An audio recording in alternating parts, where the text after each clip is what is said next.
হে everyone, তো আজকে আমি এক্সপ্লেন করব 2024 এ রিলিজ হওয়া best Korean crime thriller movie the round up punishment, যেখানে এক গ্যাংস্টার একের পর এক মার্ডার করে যায়। তো আমাদের গল্পের হিরো ডন লি কি পারবে ওই হত্যাকারীদের সাজা দিতে? চলো শুরু করা যাক। মুভির শুরুতে জয়ী নামের একটি ছেলে খুবই আহত অবস্থায় কিছু গুন্ডাদের হাত থেকে বাঁচার জন্য পালাতে থাকে। সে সবার কাছে সাহায্য চাইলেও কেউ এগিয়ে আসে না তাকে বাঁচানোর জন্য। আর হঠাৎ তখন সে একটি পেট্রোলিং করা পুলিশের গাড়ি দেখতে পেয়ে তাদের কাছে চেঁচিয়ে সাহায্য চায়। ছেলেটির চেঁচানো শুনে একটি পুলিশ তার কাছে এসে জিজ্ঞাসা করে কি হয়েছে। তখন ছেলেটি গুন্ডাদের দিকে আঙুল দেখিয়ে বলে এরা ইল্লিগাল কাজ করে আর এদের সব ইল্লিগাল কাজের ডিটেলস এই পেন ড্রাইভে আছে। ছেলেটির কথা শুনে পুলিশটি গুন্ডাদের মধ্য থেকে একজনকে ডাকে তার কাছে আসার জন্য। ঠিক তখনই সেখানে একটি গাড়ি এসে দাঁড়ায় আর গাড়ি থেকে বেক নামের একটি ছেলে নেমে এসে পুলিশের কাছে গিয়ে ওখানে থাকা দুটো পুলিশকে ছুরি দিয়ে মেরে ফেলে। তারপর ওই ছুরি দিয়ে ছেলেটিকেও মেরে ফেলে। গুন্ডারা পেন ড্রাইভ নিয়ে ওখান থেকে চলে যায়। এরপর কোরিয়ার দৃশ্য দেখানো হয়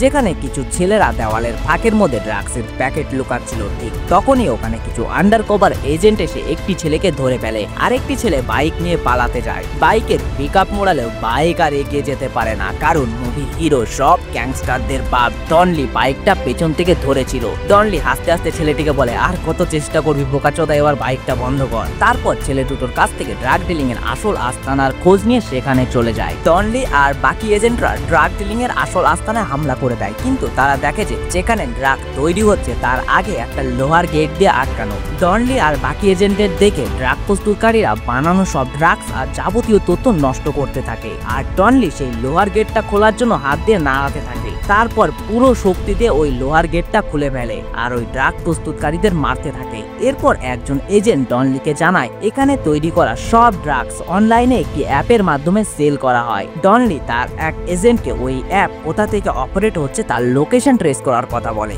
ওখানে থাকা যাবতীয় তথ্য জোগাড় করার পর ওই ড্রাগ প্রস্তুতকারীদের একটা রুমে আটকে দিয়ে ডেলিভারি বয়দের জন্য অপেক্ষা করতে থাকে। তারপর ডেলিভারি বয়রা আসলে ওদের সবাইকে ধরে পুলিশ স্টেশনে আনা হয়। ড্রাগ প্রস্তুতকারী আর ডেলিভারি বয়দের পুলিশ স্টেশনে রেখে ওরা একটা রেস্টুরেন্টে খেতে যায়। আর ওই রেস্টুরেন্টের মালকিনের সঙ্গে ডন লি এর ভালো পরিচয় ছিল, তাই ডন লি ওই রেস্টুরেন্টের মালকিনের ছোট্ট বাচ্চা মেয়েটাকে পড়াশোনা করার জন্য কিছু টাকা দেয়। তো এখানে আমরা বুঝতে পারি ডন লি শক্তিশালী হলেও তার মনটা খুবই নরম। তখন একজন এজেন্ট ডন লিকে জানায় যে অ্যাপের মাধ্যমে ড্রাগ ডিলিং হয় সেই অ্যাপ ডেভেলপারের খোঁজ পাওয়া গেছে, কিন্তু দুর্ভাগ্যবশত ফিলিপাইনে কেউ তাকে মেরে ফেলেছে। তার মৃতদেহকে কোরিয়াতে আনা হচ্ছে। পোস্টমর্টমের পরে জানা যাবে কিভাবে তাকে মারা হয়েছিল। পরের দিন সকালে ডন লি সেই লাশ সম্পর্কে সব তথ্য আনার জন্য হসপিটালে যায়। অ্যাকচুয়ালি এই মৃত ছেলেটির নাম জয়ী। হাসপাতালের ডাক্তারের কাছে সে জানতে পারে যে জয়ীকে ছুরি মেরে হত্যা করা হয়েছে। জয়ীর মা ডন লিকে বলে আমার ছেলে তো পয়সা ইনকাম করার জন্য ফিলিপাইনে কাজ করতে গিয়েছিল, কিন্তু তাকে এত নির্মম ভাবে কেন মারা হলো? ডন লি জয়ীর মাকে বলে আমরা হত্যাকারীদের খুঁজে অবশ্যই সাজা দেব।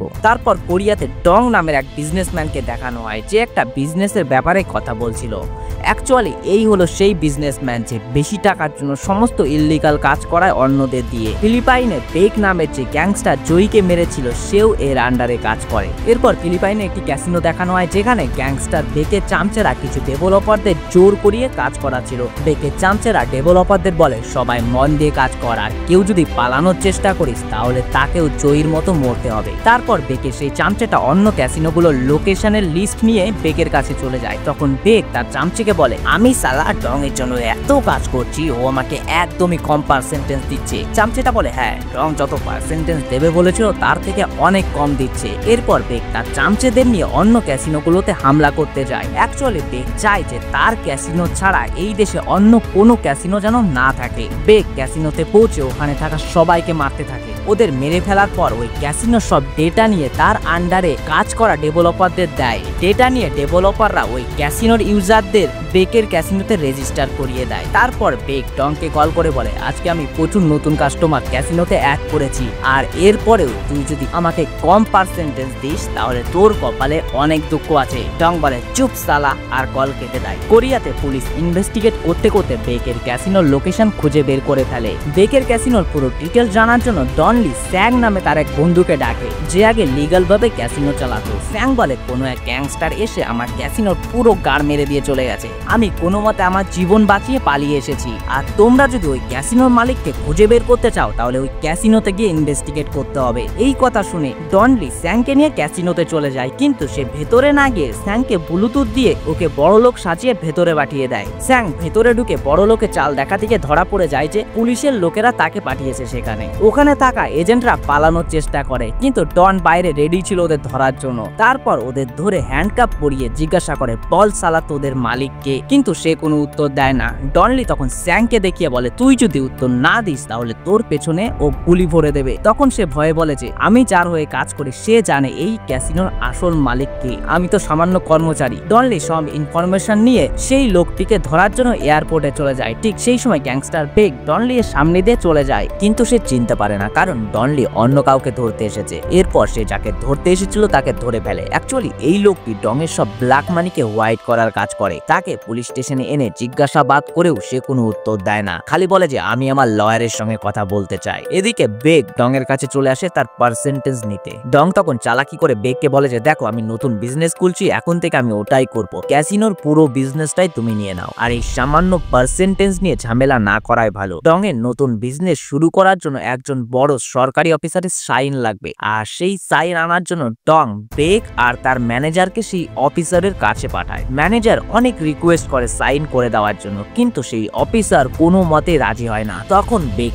রেগে গিয়ে ডং এর ম্যানেজারকেই মেরে ফেলে। এটা দেখে অফিসার ভয়ে সাইন করে দেয়। এরপর বেগ ডংকে কল করে বলে কাজ হয়ে গেছে, আর এর জন্য তোমার ম্যানেজারকে মেরে ফেলতে হয়েছে। ডং বলে, আরে ইয়ার, ও আমার সব থেকে ফেভারিট ম্যানেজার ছিল, যাই হোক কাজ হয়ে গেছে এটাই অনেক, ম্যানেজার তো আমি ঠিক খুঁজেই নেবো। আর হ্যাঁ শোনো, যে আমাদের ব্ল্যাক মানি হোয়াইট করতো পুলিশ তাকে ধরে ফেলেছে, ও যদি মুখ খোলে তাহলে আমরা কিন্তু প্রবলেমে পড়ে যাব, তো যেভাবেই হোক না কেন ওকে ছাড়ানোর ব্যবস্থা করো। বেগ তখন পুলিশ স্টেশনের অ্যাড্রেসে প্রচুর খাবার অর্ডার করে দেয়, সেই জন্য পুলিশ স্টেশনে ডেলিভারি বয়দের ভিড় জমে যায়। এই সুযোগে বেগ ডেলিভারি বয় সেজে জেলের মধ্যে ঢুকে ডং এর হয়ে কাজ করা সেই লোকটিকে মেরে ফেলে। বেগের এইসব কাজকর্ম দেখে ডং একদমই অতিষ্ঠ হয়ে ওঠে, ওর থেকে পিছু ছাড়ানোর জন্য প্ল্যান করতে থাকে। এরপর ডং তার অন্য ম্যানেজারকে বলে, ক্যাসিনোর পুরো দায়িত্ব তুমি কি সামলাতে পারবে? ম্যানেজার বলে, হ্যাঁ আমি পারবো। তখন ডং বেগকে ফাঁসানোর জন্য তার ম্যানেজারের লাশ একটা ট্রাকের মধ্যে রেখে আসে, আর এটা তখন মিডিয়াতে ছড়িয়ে পড়ে। নিউজ দেখে বেগ ডংকে কল করে বলে, ম্যানেজারের লাশটা ট্রাকের মধ্যে কি করে আসলো? ডং নাটক করে বলে, ও কোনো ব্যাপার না, আমি সামলে নেবো। বেগ বুঝে যায় যে ডং তাকে ফাঁসানোর চেষ্টা করছে।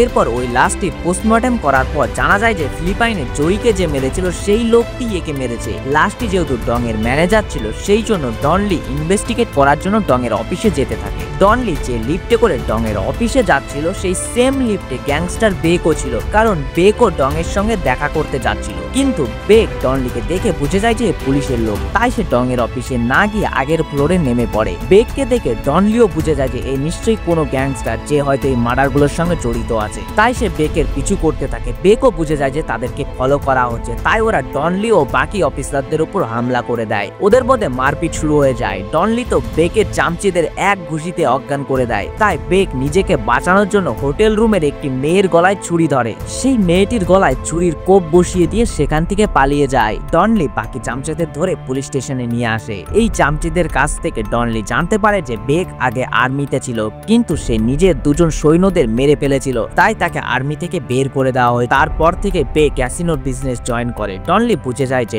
ডং তার বিজনেসের পাশাপাশি প্রচুর ইল্লিগাল কাজ করে, আর তার সব ইল্লিগাল কাজ বেক ম্যানেজ করে, আর এই সব মার্ডারের পেছনে বেকের হাত আছে। কিন্তু বেক আর ডনলি এর এগেইনস্টে কোনো স্ট্রং প্রমাণ ছিল না, সেই জন্য ডনলি চাইলে ওদের অ্যারেস্ট করতে পারছিল না। এদিকে পুলিশ চিফ ডনলিকে ডেকে বলে, একের পর এক মার্ডার হয়ে যাচ্ছে আর তোমরা কিছুই করতে পারছো না, তাই এই কেসটা আমি অন্য অফিসারকে দিচ্ছি। ডনলি অনেক রিকোয়েস্ট করে, বাট কোনো ফল হয় না। তাকে এই কেস থেকে বের করে দেওয়ার পর সে খুবই ভেঙে পড়ে, কারণ জয়ীর মাকে কথা দিয়েছিল সে জয়ীর খুনিদের খুঁজে বের করে সাজা দেবে, কিন্তু সে তার কথা রাখতে পারছে না। আর তখনই ডনলি জানতে পারে যে জয়ীর মা আত্মহত্যা করেছে, আর তার জন্য একটা নোট লিখে গেছে, যেখানে লেখা ছিল, জয়ী ছাড়া এই পৃথিবীতে আমার কেউ নেই, তাই ওকে ছাড়া আমার বেঁচে থাকার কোনো মানেই হয় না, কিন্তু যারা ওকে মেরেছে তাদের তুমি শাস্তি দিও। এদিকে ডং ভাবছিল বেগ যদি ধরা পড়ে যায় তাহলে ওর নাম নিশ্চয়ই বলে দেবে আর ও বরবাদ হয়ে যাবে, আর ধরা না পড়লে আমার সব ক্যাসিনোর বিজনেস হাতিয়ে নেবে। তাই সে তার ম্যানেজারকে বলে, লোকজন নিয়ে গিয়ে বেগকে মেরে আসো। বেকও জেনে গেছিল যে ডং তাকে মারার জন্য লোক পাঠিয়েছে, তাই সে রেডি ছিল। ম্যানেজার আর বাকি গুন্ডারা বেককে মারতে আসলে বেকের রাইট হ্যান্ড আর বেকই তাদের উপর হামলা করে দেয় আর সব গুন্ডাদের মেরে ফেলে। শুধু ম্যানেজারকে বাঁচিয়ে রেখে বলে, দেখ আমাকে মারার জন্য তোকে পাঠিয়েছে, তোর সঙ্গেও ঠিক এমন করবে, তার থেকে ভালো আমার সঙ্গে কাজ কর। এদিকে ডনলি পুলিশ চিফের কাছে আবার যায় আর বলে, স্যার প্লিজ আমাকে আর কিছুদিন সময় দিন। পুলিশ চিফ ডনলিকে কেসটা কন্টিনিউ করার পারমিশন দেয়। এরপর ডনলি নতুন ক্যাসিনো খোলার প্ল্যান করে, কারণ ডনলি জানে ক্যাসিনো খুললেই বেক সেই ক্যাসিনো বন্ধ করতে আসবে। আর এই ক্যাসিনো খোলার জন্য ডনলি তার বন্ধু স্যাং এর হেল্প নেয়। স্যাং বলে, না আমি তোকে হেল্প করতে পারবো না, কারণ আমার জীবনের দাম আছে, আমি মরতে চাই না ভাই। তখন ডনলি স্যাংকে লোভ দেখিয়ে বলে, এই দেখ পুলিশের ব্যাচ, আমি জানি তোর পুলিশে কাজ করার খুব শখ, নে আজ থেকে তুই একজন পুলিশ অফিসার। এই কথা শুনে স্যাং খুবই খুশি হয়ে যায় আর বলে, ঠিক আছে আমি তোর হেল্প করব। ডং এর ম্যানেজার মিথ্যে করে ডংকে বলে, আমি বেককে ধরে ফেলেছি, চলো ওকে পুরো শেষ করে দিয়ে আসি। কিন্তু রুমে গিয়ে দেখে বেক তার সামনে দাঁড়িয়ে আছে। বেক ডং এর উপর হামলা করে দিয়ে বলে, তোর বিজনেসের শেয়ার চাই না, তোর পুরো বিজনেসটাই চাই, বল সালা তোর ক্যাসিনো সার্ভারের লোকেশন কোথায়। ভিতু ডং ভয় পেয়ে সব বলে দেয়। তারপর ডং এর বাকি চামচে আর ম্যানেজার এসে ডংকে মেরে ফেলে। এরপর বেক ডং এর সার্ভার অফিসে গিয়ে সার্ভার বক্স নিয়ে চলে আসে। এদিকে স্যাং ডনলি এর কথা অনুযায়ী নতুন ক্যাসিনোর বিজনেস স্টার্ট করে দিয়েছিল। এই খবরটা বেকের কাছে চলে যায়। বেক তখন এই ক্যাসিনোটা বরবাদ করার জন্য লোক পাঠায়, কিন্তু সেখানে ফিলিপাইনের পুলিশ আর ডনলি এর লোক রেডি ছিল তাদের ধরার জন্য। বেকের লোকেরা সেখানে আসলে তাদেরকে ধরে বেকের আসল লোকেশন খুঁজে বের করে ফেলে ডনলি। এদিকে ডং এর ম্যানেজারের কাছ থেকে ডনলি জানতে পারে যে বেক ডংকে মেরে ও সার্ভার বক্স নিয়ে আবার ফিলিপাইনে ফিরে যাচ্ছে। সাইবার ক্রাইমের টিম ডনলিকে জানায় যে আর কিছুক্ষণের মধ্যেই ফিলিপাইনের প্লেন উঠবে। ডনলি আর বিন্দুমাত্র দেরি না করে এয়ারপোর্টের দিকে রওনা দেয় গাড়ি নিয়ে। এদিকে বেক এয়ারপোর্টে গিয়ে প্লেনে বসে পড়েছিল। ঠিক তখনই ডনলি এয়ারপোর্টে পৌঁছে যায় আর ফিলিপাইনের ফ্লাইটটা ক্যান্সেল করে দেয়। এরপর বেক যে প্লেনে বসেছিল সেখানে গিয়ে বাকি প্যাসেঞ্জারদের নেমে যেতে বলে। তখনই বেক আর তার রাইট হ্যান্ড ডনলি এর উপর হামলা করে দেয় আর ওদের মধ্যে তুমুল মারপিট শুরু হয়ে যায়। ডনলি এক ঘুষি মেরে বেকের রাইট হ্যান্ডকে অজ্ঞান করে দেয়। এই সুযোগে বেক ডনলি এর উপর ছুরি বসিয়ে দেয়। তারপর ছুরি বের করে ঘুষি মেরে মেরে বেকের মুখ ফাটিয়ে দেয়। বেক তাও হেসেই যাচ্ছিল। ডনলি বলে, তুই কি পাগল নাকি, মার খেয়েও হেসেই যাচ্ছিস? তখন রাগের মাথায় হাঁটু দিয়ে সে বেককে মেরে ফেলে। ডনলি সবাইকে জানিয়ে দেয় যে মিশন কমপ্লিট হয়ে গেছে। এরপর ডনলি জয়ী আর ওর মায়ের কবরের সামনে গিয়ে বলে, আপনাকে দেওয়া কথা আমি রেখেছি, আপনার ছেলেকে যারা মেরেছিল তাদেরকে আমি শাস্তি দিয়েছি। আর মুভিটা এখানেই শেষ হয়ে যায়। আমার এক্সপ্লেনেশন ভালো লাগলে অবশ্যই লাইক কমেন্ট শেয়ার করে দিও। Tata bye bye.